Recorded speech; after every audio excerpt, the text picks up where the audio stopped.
દોસ્તો એક થોડીક વાર માટે વિચારો કે તમને કોઈ એવી જગ્યામાં મૂકવામાં આવે કે જ્યાં આસપાસ ઊંચી દિવાલો છે, આજુબાજુમાં ખૂબ પાણી છે અને તમને ત્યાં કેદ કરવામાં આવે છે, તો તમે શું કરશો? થોડીક વાર માટે તમે ગભરાઈ જશો કે અરે મારી સાથે શું થઈ ગયું. પરંતુ એક એવા ક્રાંતિકારી વિશે આજે હું તમને વાત કરવાનો છું જે અંગ્રેજ સામે લડ્યો અને અંગ્રેજે એ ક્રાંતિકારીને દબાવવા માટે ખૂબ પ્રયત્ન કર્યા, પરંતુ એ ક્રાંતિકારીના વિચાર ક્યારેય દબાયા નહીં.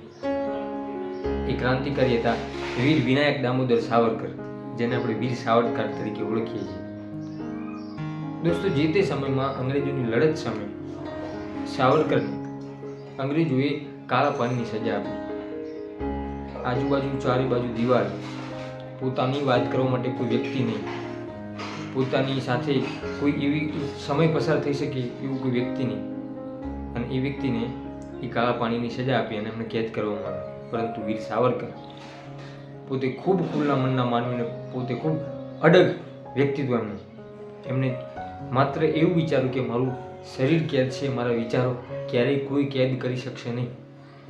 અંગ્રેજોએ માત્ર ને માત્ર એમને કેદ કરી અને એમને સેલ્યુલર જેલની અંદર કાળા પાણીની સજા આપી, પરંતુ ત્યાં પણ એમને એમનો ક્રાંતિકારી વિચાર દુનિયા સમક્ષ મૂક્યો. એમની પાસે નથી કાગળ, નથી પેન, છતાંય એ ક્યારેક કવિતાઓ લખતા, ક્યારેક ક્રાંતિકારી વિચારો, ક્યારેક ક્રાંતિકારી વાતો લખતા અને એ એમના આસપાસના કેદીઓને સંભળાવતા.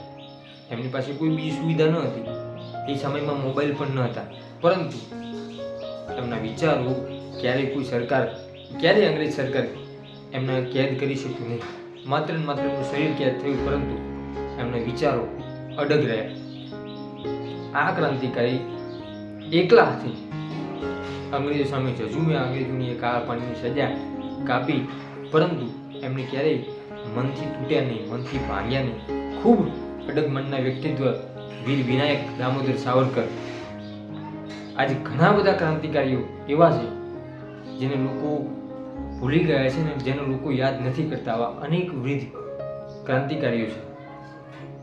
લાલા લજપત રાય છે, સુભાષચંદ્ર બોઝ છે, સુખદેવ ભગત છે, રાજીવગુરુ છે, તારારાણી શ્રીવાસ્તવ છે, બટુકેશ્વર દત્ત છે. આવા તો અનેક ઘણા કાર્યકરો છે જેના બલિદાનોથી, જેના ત્યાગથી, જેની અનેક યાતનાઓ સહન કરી છે અને જેના કારણે આપણે આ આઝાદી ભોગવી રહ્યા છીએ. વાત જો વિનાયક દામોદર સાવરકરની કરું તો પોતે અડગ મનના એ વ્યક્તિત્વ, એમના જીવનમાંથી આપણે શીખવું જોઈએ કે હંમેશા કદાચ કોઈ વ્યક્તિનું શરીર કેદ થઈ શકે છે, પરંતુ એના વિચારો ક્યારેય કોઈ કેદ કરી શકતું નથી. આ દુનિયાની અંદર જ્યારે તમારા કોઈ વિચાર કેદ કરી લે, કે જ્યારે તમારા વિચાર તમે સંકોચી લો છો, ત્યારે સાચા અર્થમાં તમારું શરીર મુક્ત હોય તો પણ તમે એક કેદમાં છો, એક એમ કહેવાય કે જેલમાં છો એવું લાગે.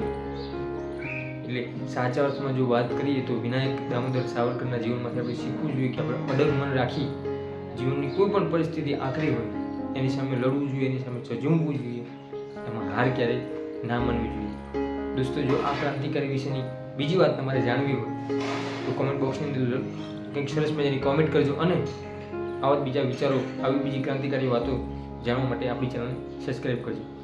ફરીથી મળીશું એક નવા વિડીયો સાથે, નવા જ અંદાજમાં. ત્યાં સુધી જય માતા.